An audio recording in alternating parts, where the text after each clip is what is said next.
బజ్జీలు చేసుకోవడానికి చాలా సింపుల్ రెసిపీ ఏంటంటే మనం వామ ఎందుకు వేసుకుంటాం? ఇలా నూనెలో ఫ్రై చేసిన ఏ ఫుడ్ అయినా కడుపులో హాయిగా ఉంచాలి, అది ఇబ్బంది కలిగించకూడదు, ఈజీగా డైజెస్ట్ అవ్వాలి. వాము ఆ డైజెషన్కి, అంతేకాకుండా వాములో ఒక మంచి సువాసన ఉంటుంది, దాన్ని మంచిగా ఎంజాయ్ చేయొచ్చు. తర్వాత ఇందులో మనం కొంచెం అంత బియ్యం పిండి కలుపుకున్నాం అనుకోండి, మన బజ్జీలు భలే టేస్టీగా కరకరలాడుతూ వస్తాయి. మామూలుగా బజ్జీలు చేస్తే సాఫ్ట్గా ఉంటాయి, కానీ బియ్యం పిండి వేశారనుకోండి, ఆ పైన ఎక్కడైతే కలర్ వస్తుందో అది కరకరలాడుతూ బ్రహ్మాండంగా ఉంటుంది. ఇప్పుడు చూడండి, ఒక 2 చెంచాలు వేశాను, ఒక 2 కప్పుల శనగపిండికి. ఇందులో మనము బేకింగ్ పౌడర్ వేసుకోండి, దీన్ని ఈ విధంగా కలిపేసుకోండి. ఇవన్నీ కలిసాయి. ఇప్పుడు మన ఈ బేకింగ్ పొడి, మన రైస్ ఫ్లారు ఈ శనగపిండితోటి చక్కగా కలుస్తుంది. ఇప్పుడు దీన్ని కూడా మనం కావాల్సినంత వేసుకోండి. వేసి ఇప్పుడు దాన్ని పర్ఫెక్ట్గా కలిపేసుకోండి. సింపుల్. మనకి ఆ పొళ్ళన్నీ పర్ఫెక్ట్గా కలిసిపోయేలా ఇలా చేసేసుకోండి. చూడండి, ఇందులో మనం కావలసినంత ఉప్పు వేసుకోండి, దీన్ని ఇలా కలిపేసుకోండి. ఇందులో నీళ్లు పోసి ముందు పేస్ట్లా కలుపుకోవాలి. పేస్ట్లా కలిపినప్పుడు దానాలు లేకుండా చిక్కగా తయారైపోతుంది. ఇప్పుడు లైట్గా ఈ విధంగా ఆ దానాలన్నీ ఈ చిక్కదనంలో కలిపేటప్పుడు విరిగిపోతాయి. ఇప్పుడు కావలసినన్ని నీళ్లు పోసుకొని దీన్ని మనకి కన్సిస్టెన్సీకి, అంటే మన బజ్జీ కన్సిస్టెన్సీకి కావాల్సినట్టు తయారు చేసుకోవచ్చు. చూసారు కదా, ఆ దానాల్లాగా కనిపించినవన్నీ విరిగిపోతుంది. ఇలా కొంచెం నీళ్లు పోసుకొని మనకి కావలసిన కన్సిస్టెన్సీ వచ్చేంత వరకు కలిపేసుకోండి. మీ బజ్జీల మిశ్రమం తయారైపోతుంది. బజ్జీలు తిన్నప్పుడల్లా నేను తిన్న తన్నులు గుర్తుకొస్తుంటాయి, కానీ ఆ టైంలో ఆ మజానే వేరు. సో ఎప్పుడన్నా బజ్జీలు అవి తినాలనిపిస్తే, అరే ఏదో ఒంటరి పని చేయరా, డాడీ కొడతాడు, తర్వాత స్వీట్లు తీసుకొస్తారు, బజ్జీలు తీసుకొస్తారనే ఆ ఫీలింగ్ ఉండేది. సో ఇప్పుడు పిండి రెడీ. మరి నూనె వేడిగా ఉంది, బజ్జీలు వేసేసుకుందాం. నూనె వేడెక్కిపోయింది, కానీ పల్లీలు నాకు చాలా ఇష్టం.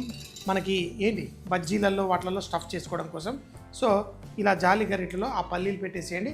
కొంచెం ఫ్రై అయిన తర్వాత పక్కన పెట్టుకోండి. ఎందుకంటే మనం మిరపకాయ బజ్జీలు తినేటప్పుడు సన్నగా కట్ చేసిన ఉల్లిపాయలు, చాట్ మసాలా, అలాగే ఈ పల్లీలు కూడా వేసుకొని తింటుంటే మజా వేరు. ఎందుకంటే సాధారణంగా మనం పల్లీ పేస్టు, నువ్వుల పేస్టు, చింతపండుతో పాటు మనము బజ్జీలో వేసి మనం వేసుకుంటాం. కానీ అలా వేయనప్పుడు మనం ఇలా పల్లీలు అవన్నీ పైన వేసి తింటాం. ఇంకొకటి, మనం బజ్జీలు వేసేటప్పుడు ప్రతి మిరపకాయని ఇలా కట్ చేయండి. ఎందుకు కట్ చేయాలి? ఈ మిరపకాయలు నూనెలో వెళ్ళినప్పుడు కపాలని పగులుతాయి. అలా పగలకుండా ఉండడం కోసం మనం ఇవ్వండి. ఇప్పుడు చూడండి, పల్లీలు మంచి రంగు వచ్చేసాయి. దీన్ని తీసి పక్కన వేసేయండి. పర్ఫెక్ట్. నూనె వేడిగా ఉంది. ఈ బజ్జీని ఇలా ముంచాలి. దాన్ని లైట్గా స్లిట్ చేశాను, ఎందుకంటే అది లేదనుకోండి బజ్జీలు ఈ మిరపకాయలు నూనెలో వేసినప్పుడు టపాలని పేలే ఛాన్స్ ఉంటుంది. ఇలా తీసేటప్పుడు ఈ గిన్నెకి కొనలో మనం ఇలా రబ్ చేసి తీయాలి. అప్పుడు మనకి ఈ మిరపకాయ ఇలా స్లిట్ అయి వస్తుంది. సో అలా స్లిట్ అయినప్పుడు మనకి ఆ మిరపకాయ లోపల దాకా చక్కగా కుక్ అవుతుంది. ఇంకొకటి, మిరపకాయలు బాగా చక్కగా కరకరలాడుతూ వస్తుంది. సో ఈ విధంగా ఇలా మిరపకాయ బజ్జీలు ఒక సైడ్ మనకి చక్కగా కుక్ అవుతుంది. సో ఇదే విధంగా మన మిరపకాయల్ని ముంచండి, ఇలా తీయండి, ఇలా ఇందులో వేసేయండి. మనం చక్కగా ముంచండి, ఇలా తీసి వేసేయండి. ఆ కన్సిస్టెన్సీ బట్టి మనకి పర్ఫెక్ట్గా మన బజ్జీలు వచ్చేస్తాయి. ఇలా తీసి మిరపకాయ బజ్జీలు ఉన్నాయనుకోండి, ఆ ఫ్రై మంచి రంగు వచ్చేంత వరకు ఫ్రై చేసుకోండి. ఇంకొకటి స్థలము ఇవ్వండి నాకు ఇక్కడ. ఇప్పుడు ఈ మిరపకాయ బజ్జీలు సైడ్కి తిప్పండి. చూడండి, ఇలా ఒక సైడ్ నుంచి ఎత్తండి, మరో పక్కకి తీయండి. ఫస్ట్ వేసిన మిరపకాయలు రెడీ అయిపోయాయి, వాటిని తీసేద్దాం. మనం పిండి కన్సిస్టెన్సీ బట్టి చూడండి ఎంత పర్ఫెక్ట్గా లైట్గా ఇలా ఓపెన్ అయింది. అలా అవడం వల్ల నేను వీటిలో స్టఫింగ్ బ్రహ్మాండంగా చేసేసుకుంటాను. పేపర్ టవల్ పెట్టుకోండి. మన మిరపకాయ బజ్జీలు నాకు కావాల్సిన విధంగా ఫ్రై చేసుకున్నాను. కొంతమంది డబల్ ఫ్రై చేసుకుంటారు, రోడ్డు మీద అమ్ముకునే వాళ్ళు డబల్ ఫ్రై చేస్తారు. నేను సింగిల్ ఫ్రై చేస్తాను, ఎందుకంటే డబల్ ఫ్రై చేసినప్పుడు మనకి కరకరలాడినట్టు అనిపిస్తుంది, కానీ సింగిల్ ఫ్రైలో కూడా అదే క్రంచ్ మనం బియ్యం పిండి వేయడం వల్ల మనకు వచ్చింది. డబల్ ఫ్రై చేయడం వల్ల నూనె పీల్చేసుకుంటుంది, అది జాగ్రత్తగా ఉండాలి. సో నెక్స్ట్ ఇప్పుడు మనం కోడిగుడ్లు బజ్జీ చెప్పాను కదా కాలేజ్ డేస్లో నుంచి.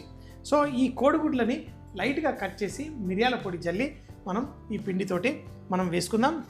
గుడ్లు తీసుకొని, ఇవి పాత గుడ్లు, వీటి షేపులు కూడా అలాగే ఉన్నాయి. అయితే గుడ్డు ఎలా ఉన్నా లోపలికి బజ్జీల కోటింగ్ వేసిన తర్వాత మనకి ఏం తెలీదు. So perfect. ఆహా, ఇలా కట్ చేసిన తర్వాత ఈ పిండిని లైట్గా ఇలా తీసి నేను ఈ గుడ్లకి లైట్గా ఇలా రుద్ది ఆ మిరియాల పొడి దీనికి చక్కగా పట్టేలా చేస్తాను. చూడండి, పర్ఫెక్ట్. ఇప్పుడు మన మిరియాల పొడి ఇలా ఏమైంది, ఆ పిండికి చక్కగా పట్టేసుకుంటుంది. మనం వేసేటప్పుడు ఏది జారదు. ఆ మిరపకాయ పచ్చి, ఇంకొకటి చాట్ మసాలా మనం తర్వాత కూడా వేసుకుంటాం, కానీ దీంట్లో కూడా, ఎందుకంటే ఇవి ఇట్లాంటి బజ్జీలు కాదు, గుడ్డు బజ్జీలు.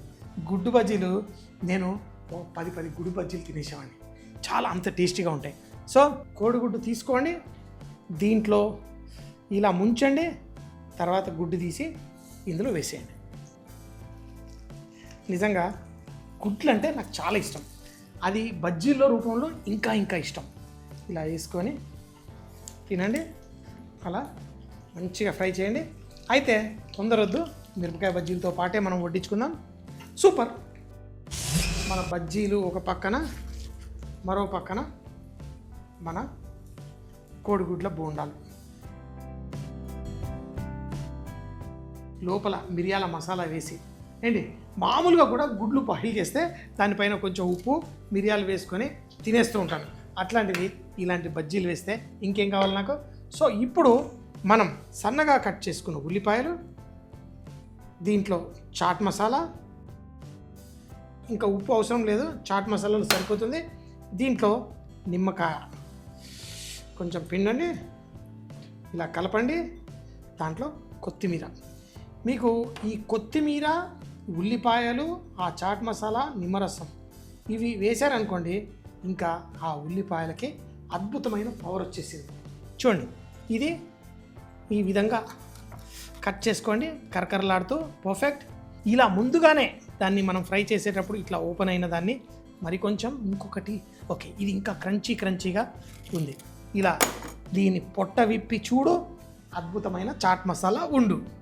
సో ఈ విధంగా వాటిని ఫ్రై చేసి దాంట్లో నా సామిరంగా నేను బాగా మా ఫాదర్ని మిస్ అవుతున్నాను. మా ఫాదర్కి సాయంత్రం పూట స్నాక్స్ అంటే చాలా ఇష్టం.